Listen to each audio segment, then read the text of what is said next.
अगर आप भी चाहते हैं एशिया म्यूजिक का ऑडियो वीडियो सबसे पहले आप तक पहुंचे, तो कृपया लाल बटन को दबा के चैनल को सब्सक्राइब जरूर करें और बेल आइकन को दबाना ना भूले।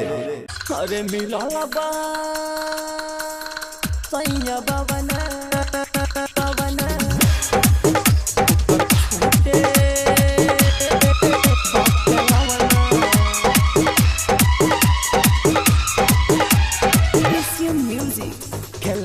बाबावना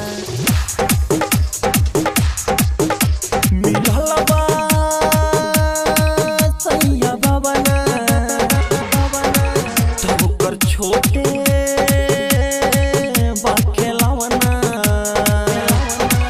अरे मिला सैया बाबना ठोकर छोटे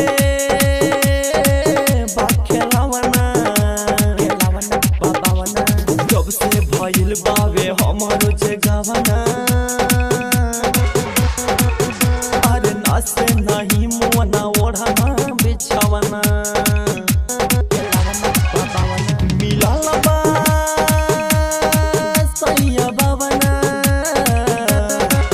ठोकर छोटे बाखेलावना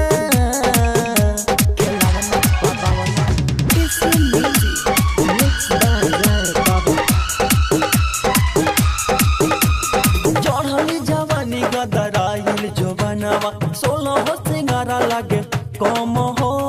माटी में मिलल सखी सोचल सपनावा ससुरा में लागे ना मना हो। ए सखी कहाँ जाई हो में लागे ना चढ़ली जवानी दराइल जो बनावा 16 सिंगारा लागे कम हो। माटी में मिलल सखी सोचल सपनावा ससुरा में लागे ना मना हो। खोले चोली के बटा मावा मिला सैया बावना ओकर छोटे बाखेलावना बाबावना।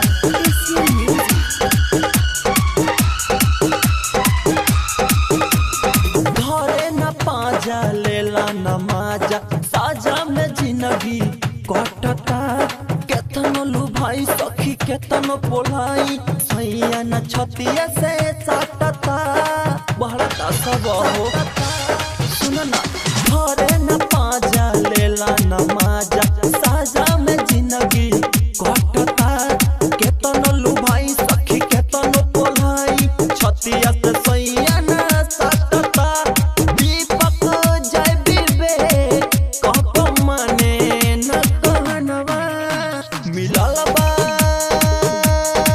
सैया बावना ओकर छोटे बाखेलावना। जब से भइल बावे हमारो जे गवना। अरे नासे नहीं मुना ओढ़ना बिछावना मिला सैया बाबना